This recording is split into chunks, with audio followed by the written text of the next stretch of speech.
जय हिंद मित्रांनो, स्वागत आहे आपलं द गुज्जी युट्यूब चॅनलवर. मित्रांनो, पवित्र पोर्टल शिक्षक भरती 2025 संदर्भात प्रत्येक उमेदवारांचा एकच प्रश्न आहे की सध्याची जी काही अपडेट आहे तर ती अपडेट नेमकी सध्या स्थिती शिक्षक भरतीची काय आहे.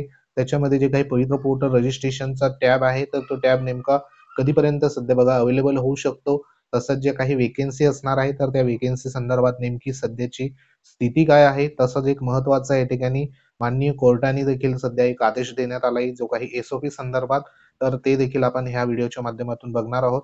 तर सर्वात महत्त्वाचं या ठिकाणी पवित्र पोर्टल संदर्भात जी काही लेटेस्ट अपडेट आता नेमकी काय आहे हे बघणार आहोत. तसंच पवित्र पोर्टल सुरू होण्या अगोदर महत्त्वाचं जे काही एसओपी आहे, म्हणजे जे स्टँडर्ड ऑपरेटिंग प्रोसिजर आहे, तर ते बनवण्याच्या ज्या सूचना आहेत तर त्या सूचना देखील इथं देण्यात आल्या. म्हणजे ह्या ठिकाणी ज्या काही पवित्र पोर्टल ज्या संदर्भात या ठिकाणी ज्या नियमावली असतात पवित्र पोर्टलवरती, जेव्हा जाहिरात येते तेव्हा त्या ठिकाणी जी काही प्रक्रिया रन होते तर ती प्रक्रिया कशा पद्धतीने रन होते तर त्या संदर्भात बघा या ठिकाणी एसओपी आहे तर ते एसओपी बनवण्याच्या देखील सूचना इथं देण्यात आलेल्या आहेत. तसंच शिक्षक भरती 2025 ची सध्या स्थिती नेमकी काय आहे तर त्या अनुषंगाने देखील आपण ह्या व्हिडिओच्या माध्यमातून माहिती जाणून घेणार आहोत. तत्पूर्वी तुम्ही जर आपल्या चॅनलवर नवीन असाल तर चॅनलला आवर्जून सबस्क्राईब करून घ्या. बाजूला बेल आयकॉन आहे त्याला देखील प्रेस करा. तर मित्रांनो, या ठिकाणी एक महत्त्वाचं म्हणजे पवित्र पोर्टलचा वापर काटेकोरपणे करा अशा पद्धतीचं हायकोर्टाचं जे काही स्टेटमेंट आहे तर ते स्टेटमेंट देखील सध्या बघा या ठिकाणी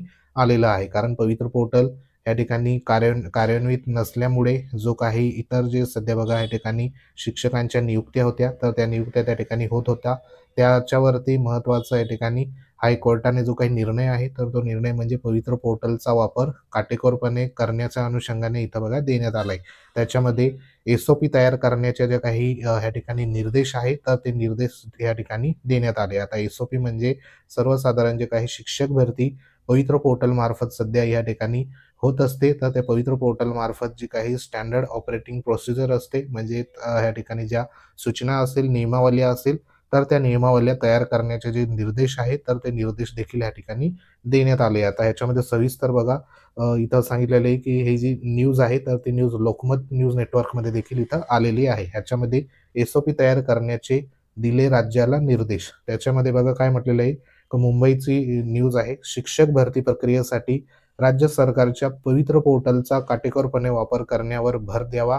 तसेच सर्व शाळा महाविद्यालयांना या प्रणालीचा लाभ मिळण्यासाठी त्रुटीविरहित मानक कार्यपद्धती म्हणजे एसओपी तयार करा असे निर्देश मुंबई उच्च न्यायालयाने राज्य सरकारला इथे दिलेले आहे. म्हणजे ह्या ठिकाणी ज्या काही पवित्र पोर्टल मार्फत शिक्षक भरती होत असते, आपल्याला माहिती आहे की ज्या काही स्थानिक स्वराज्य संस्थेच्या ज्या वेकेन्सी असतात, म्हणजे जिल्हा परिषद असेल, मनपा असेल, नप्पा असेल, त्यानंतर खाजगी अनुदानित संस्था आहे, तर ह्या संपूर्ण ज्या काही वेकेन्सी आहे तर ह्या वेकेन्सी सध्या पवित्र पोर्टल मार्फत सध्या इथं भरण्यात येतात. आता त्या अनुषंगाने इथं पवित्र पोर्टल संदर्भात जे काही काटेकोरपणे वापर करण्याच्या सूचना दिल्या आहे, तसेच इथं सांगितल्याप्रमाणे सर्व शाळा तसंच बघा महाविद्यालयांना या प्रणालीचा लाभ मिळवण्यासाठी त्रुटीविरहित म्हणजे कोणत्याही प्रकारची त्या ठिकाणी त्रुटी नसणार अशी जी काही मानक कार्यपद्धती आहे, म्हणजे त्यालाच आपण एसओपी या ठिकाणी बघा म्हणत असतो, तर ती मानक कार्यपद्धती तयार करण्यासंदर्भात जे काही निर्देश आहे तर ते मुंबई उच्च न्यायालयाने राज्य सरकारला इथं देण्यात आले. तसंच बघा इथं पुढे म्हटलेलं आहे की सध्या अनेक शैक्षणिक संस्था पोर्टलला कार्यान्वित नसल्याचे कारण देऊन खाजगी पद्धतीने भरती प्रक्रिया राबवत असल्याचे निरीक्षण न्यायमूर्ती या ठिकाणी रवींद्र घुगे साहेब आणि न्यायमूर्ती अश्विन भोबे यांच्या खंडपीठाने 16 ऑक्टोबर 2025 रोजी या ठिकाणी बघा नोंदवले आहे. शिक्षण आणि क्रीडा विभागाच्या प्रधान सचिवांनी किमान त्रिसदस्यीय उच्चस्तरीय समिती स्थापन करावी. ही समिती शैक्षणिक संस्थांची तपासणी करून अहवाल सादर करेल. त्यानंतर सरकारने दोषी संस्थांवर कार्यवाही करावी असे निर्देश न्यायालयाने यावेळी दिले.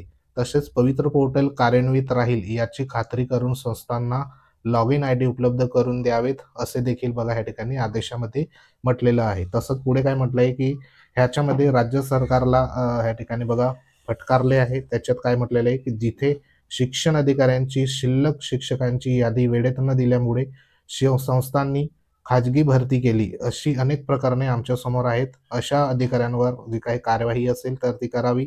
शिक्षक भरतीसाठी एक प्रणाली अस्तित्वात असताना संस्थांना खाजगी भरती करण्याची मुभा दिल्यास पवित्र पोर्टलचे उद्दिष्ट निष्फळ ठरेल. यासाठी राज्य सरकारने प्रत्येक शिक्षण अधिकाऱ्यांना जबाबदार धरले पाहिजे अशा शब्दात न्यायालयाने ह्या ठिकाणी बघा फटकारले आहे. म्हणजे जी काही शिक्षक भरतीसाठी अस्तित्वात असलेली शिक्षक पद भरती संदर्भात जी काही पवित्र पोर्टल प्रणाली आहे, तर ह्या पवित्र पोर्टल प्रणाली अस्तित्वात असताना ज्या काही नियुक्त्या आहेत, तर त्या नियुक्त्या या ठिकाणी बघा दिल्या जात होत्या. त्या अनुषंगाने हा महत्त्वाचा जो काही सध्या न्यायालयाने जो काही निर्णय आहे, तर तो निर्णय इथं एक प्रकारे देण्यात आला आहे. तसंच बघा ह्या संदर्भात नेमकं प्रकरण काय होतं, तर ते देखील इथं नमूद करण्यात आले. त्याच्यामध्ये इथं एक सध्या बघा जी काही एज्युकेशन सोसायटी आहे, त्याच्यामध्ये शिक्षकांच्या शिक्षण सेवक ह्या ठिकाणी म्हणून नियुक्तीची मान्यता नाकारल्या. शासन निर्णयाला उच्च न्यायालयात आव्हान दिले आणि याचिकाकर्त्या संस्थेने सेवक म्हणून नियुक्ती केली होती. संस्थेचा दावा होता की पवित्र पोर्टल कार्यान्वित नसल्यामुळे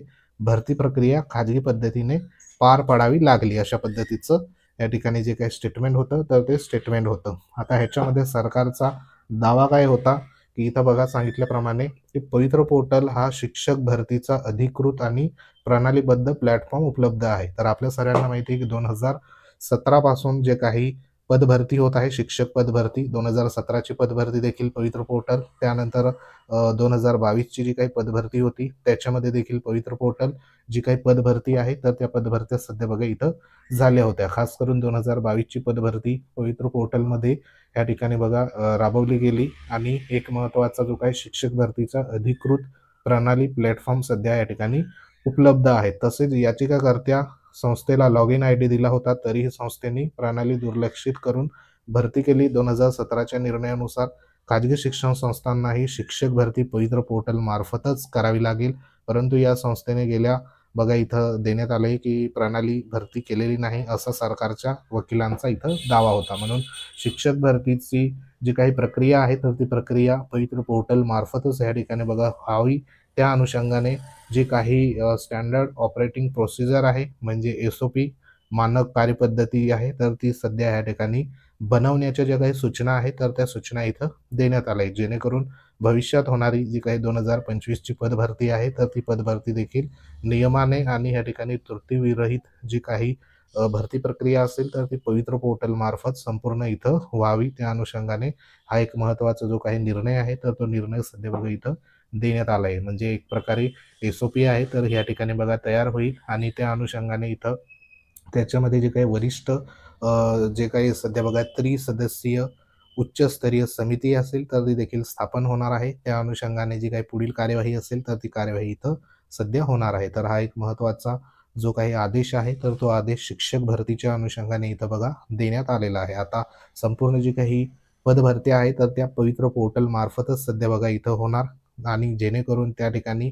जे काही गुणवत्ताधारक शिक्षक आहे, तर ते बघा वेल क्वालिफाय शिक्षक प्रत्येक आस्थापनाला, प्रत्येक संस्थेला त्या ठिकाणी मिळणार आहे. तर सध्या ही एक महत्त्वाची बघा शिक्षक भरतीच्या अनुषंगाने जो निर्णय आहे, तर तो निर्णय इथं झालेला आहे. आता ह्याच्यामध्ये शिक्षक भरतीची जी काही पुढील प्रक्रिया असेल, पवित्र पोर्टल रजिस्ट्रेशन संदर्भात किंवा इतर ज्या काही बिंदू नामावली या ठिकाणी चेकिंग असेल, रोस्टर चेकिंग असेल, तर त्या अनुषंगाने मागचा जो काही निकाल आलेला आहे, तर त्या निकालाला अनुसरून प्रत्येक आस्थापनाच्या ज्या काही पुढील प्रक्रिया आहे, तर त्या प्रक्रिया सध्या बघा या ठिकाणी काही अंशी सुरू झालेल्या आहे. त्याच्यामध्ये प्रत्येक जे काही आस्थापनाच्या बिंदू नामावल्या असेल, तर त्या सध्या बघा अपडेट होईल. त्यानंतर जे काही रोस्टर चेकिंग असेल, ते झाल्यानंतर पुढची जी काही प्रक्रिया असेल जाहिराती संदर्भात, तर ती आपल्याला पाहायला मिळू शकते. त्याच्या अगोदर शिक्षक जे आहे, तर त्या शिक्षकांचं सध्या अतिरिक्त किती शिक्षक झाले, त्यांची संख्या निघेल, त्यांचं समायोजन वगैरे, ते इतर ज्या काही अंतर्गत प्रक्रिया आहे, तर त्या सध्या बघा इथं सुरू होणार आहे. तर पुढील अपडेट बघा लवकरात लवकर आपल्यापर्यंत येणार. तर त्यासाठी तुम्ही जर चॅनलवर नवीन असाल, तर चॅनलला आवर्जून सबस्क्राईब करून ठेवा. बरेचसे उमेदवार मागच्या बघा या ठिकाणी संपूर्ण 2,10,000 जे काही उमेदवार आहे, तर ते मागच्या 4 ते 5 महिन्यापासून शिक्षक भरती प्रक्रियेसंदर्भात पुढील जी काही प्रक्रिया असेल, तर त्याची वाट बघताय. तर त्या संदर्भात बघा लवकरच जी काही अपडेट असेल, तर ती अपडेट सध्या येणार आहे. तर त्या संदर्भात तुम्हाला वेळोवेळी आपण अपडेट देऊ. तर सध्या तरी हा एक महत्त्वाचा पवित्र पोर्टल काटेकोर वापर करण्याच्या अनुषंगाने हायकोर्टाचा जो काही निर्णय आहे, तर तो हा महत्त्वाचा निर्णय आहे. जेणेकरून इतर ज्या काही संस्था आहेत, तर त्या संस्थेच्या देखील जाहिराती या ठिकाणी पवित्र पोर्टल मार्फत येईल आणि जी काही भरती प्रक्रिया असेल, तर ती भरती प्रक्रिया या ठिकाणी पवित्र पोर्टल मार्फतच सध्या बघा होईल. त्याच्यामध्ये अनेक उमेदवारांना संधी इथं मिळू शकते. तर ही एक महत्त्वाची जी काही अपडेट आहे तर ती अपडेट होती. माहिती आवडली असेल व्हिडिओ लाईक करा, शेअर करा. तुम्ही जर आपल्या चॅनलवर नवीन असाल चॅनलला आवर्जून सबस्क्राईब करून घ्या. बाजूला बेल आयकॉन आहे त्याला देखील प्रेस करा. तुमच्या काही कमेंट असतील तर कमेंट नक्की करा. त्याच्यावर तुम्हाला योग्य तो रिप्लाय आपण देऊ. तर भेटू आपण पुढच्या महत्त्वाच्या अपडेटमध्ये. तोपर्यंत जय हिंद, वंदे मातरम.